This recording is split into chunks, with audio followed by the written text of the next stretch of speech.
Bonjour Kenza. Bonjour Rachid. C'est d'abord la presse marocaine qui s'intéresse à cette baisse inquiétante pour les éleveurs des prix des volailles. Tout à fait, c'est une bonne nouvelle pour les consommateurs, mais une situation beaucoup plus préoccupante pour les éleveurs. Et c'est le site Le 360 qui revient sur cette baisse du prix du poulet au Maroc. Après 2 mois de hausse, le kilogramme se négocie aujourd'hui entre 7 à 8 dirhams à la ferme, selon les professionnels du secteur. Cette chute des prix s'explique avant tout par une surproduction importante.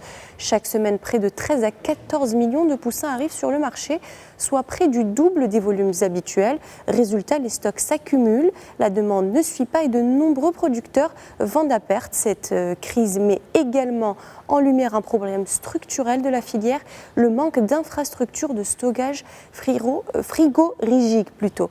Faute de pouvoir les conserver, les excédents des éleveurs sont contraints d'écourter rapidement leur production, ce qui accentue encore la baisse des prix. Autre élément qui a fait réagir ces dernières semaines, le succès sur les réseaux sociaux du Nidam Taïbat, un régime alimentaire développé par un médecin égyptien et qui exclut notamment le poulet, les œufs, les légumineuses ainsi que plusieurs fruits et légumes.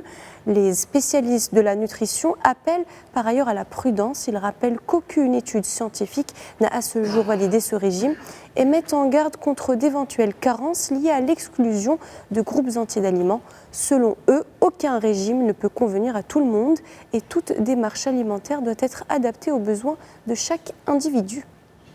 C'est déjà l'été, bientôt les vacances, et l'ONCF se prépare déjà à une très forte affluence. Oui, et comme vous l'avez dit, l'été est déjà là et c'est un dispositif renforcé sur tout le réseau pour fluidifier les déplacements estivaux. Selon le site Infomagazine Maroc, l'ONCF muscle son offre pour faire face à l'afflux attendu des voyageurs. Du 22 juin au 13 septembre, l'Office national des chemins de fer déploie son plan spécial été avec un seul objectif, absorber la forte demande liée aux vacances, au retour des Marocains résidant à l'étranger et à la saison touristique. Sur le plan logistique, le dispositif est conséquent. L'ONCF prévoit jusqu'à 237 trains par jour sur l'ensemble du réseau national, avec un renforcement des dessertes vers les destinations les plus fréquentes. Sur la ligne à grande vitesse Al-Bouraq, 30 trains circuleront quotidiennement entre Tanger et Casablanca de 6h à 22h, avec une fréquence horaire renforcée sur les périodes de forte affluence. L'offre Al-Atlas n'est pas en reste, avec 70 trains par jour. L'aéroport Mohamed V bénéficiera lui aussi d'un dispositif renforcé, avec 36 trains supplémentaires et des navettes chaque jour. L'Office accompagne également ce renforcement logistique par plusieurs offres promotionnelles. 250 000 billets Yallah Al-Atlas seront commercialisés au tarif de 49 dirhams pour les réservations anticipées et 2 autres offres qui offriront jusqu'à 30% de réduction. Les tensions géopolitiques autour des Trois d'Ormuz, même si elles tendent à s'apaiser, redessinent les grandes routes maritimes. On tire les leçons de ce qui s'est passé. Et la presse se demande quels changements cela entraîne pour les activités portuaires et notamment en Afrique. Tout à fait, comme vous l'avez dit, des tensions qui s'apaisent mais qui se répercutent jusqu'en Afrique de l'Ouest où certains ports comme Lomé au Togo gagnent en importance dans cette nouvelle organisation des flux. Econews Afrique nous explique que face à la fermeture du détroit d'Ormuz et l'insécurité dans cette zone stratégique, plusieurs grandes compagnies maritimes ont modifié leurs itinéraires. Les navires empruntent une route beaucoup plus longue en passant par le cap de Bonne-Espérance à l'extrémité sud de l'Afrique pour relier l'Asie à l'Europe.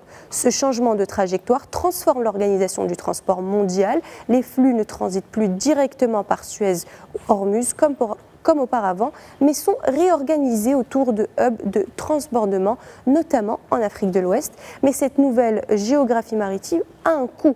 Selon l'indice Drewry des taux de frais, le prix moyen d'un conteneur de 40 pieds a augmenté de 14% en un an.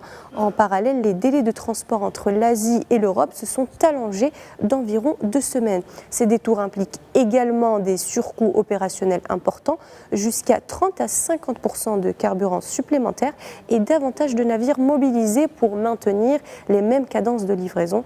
Dans ce contexte, les ports africains bien positionnés sur ces nouvelles routes, comme Lomé, profitent d'un surcroît d'activités liées au transbordement et à la redistribution des marchandises vers les pays de la sous-région. Ils traitent désormais plus de 30,6 millions de tonnes de marchandises par an et dépassent les 2 millions de conteneurs EVP avec une activité en progression constante. Sa part du trafic de transportement régional en fait aujourd'hui l'un des hubs les plus compétitifs du continent. Le football, à présent, on va s'intéresser à cette nouvelle règle instaurée pour la Coupe du Monde qui a lieu actuellement et qui fait débat. La pause fraîcheur ou d'hydratation qui est imposée en plein match au milieu de chaque mi-temps, ce qui transforme les rencontres en quart-temps. La presse se demande si c'est un avantage ou un inconvénient pour les équipes. Tout à fait, c'est une innovation de cette Coupe du Monde 2026 qui fait débat sur les pelouses, rapporte la BBC Afrique. Les pauses d'hydratation obligatoires instaurées à la 22e minute de chaque mi-temps, ces interruptions de 3 minutes, ont été mises en place pour protéger les joueurs face à la chaleur et à l'humidité dans les pays organisateurs. Le Mexique, le Canada et les États-Unis. Mais sur le terrain, elle divise déjà entraîneurs et joueurs car ces pauses cassent le rythme des rencontres. Plusieurs sélectionneurs estiment qu'elles peuvent totalement inverser la dynamique d'un match. Une équipe en pleine domination voit son élan stopper net, tandis qu'une autre formation en difficulté profite de cette coupure pour se réorganiser tactiquement. Certains entraîneurs reconnaissent même qu'elles deviennent un véritable moment d'ajustement, presque une mini-mi-temps déguisée. Les exemples des premiers matchs alimentent cette impression. Plusieurs équipes menées ont réussi à revenir juste après ces pauses, parfois avec un changement de système ou un regain d'intensité immédiatement après la reprise. Mais un autre débat s'installe en parallèle, celui de la commercialisation de ces interruptions. Certains observateurs dénoncent des pauses qui profiteraient surtout aux diffuseurs avec des fenêtres publicitaires supplémentaires, notamment sur les chaînes américaines. Une critique relayée par plusieurs acteurs du football qui y voient une dérive vers un rythme de jeu de plus en plus dicté par les enjeux économiques. Oui, ça c'est pas tout à fait nouveau, mais enfin bon. Voilà, oui. Là, c'est de plus en plus flagrant.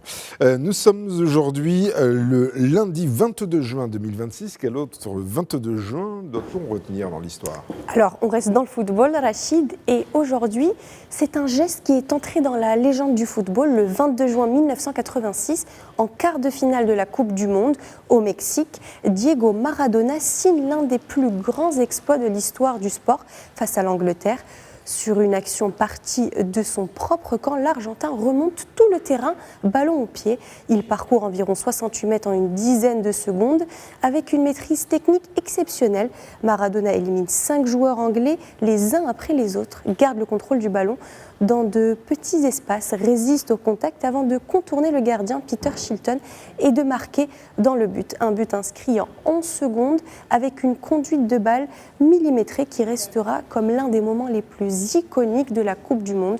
Ce geste sera ensuite surnommé le but du siècle, symbole du génie individuel de Maradona et bien sûr de la magie du football. Merci beaucoup Kenza Laoué, c'était la revue de presse.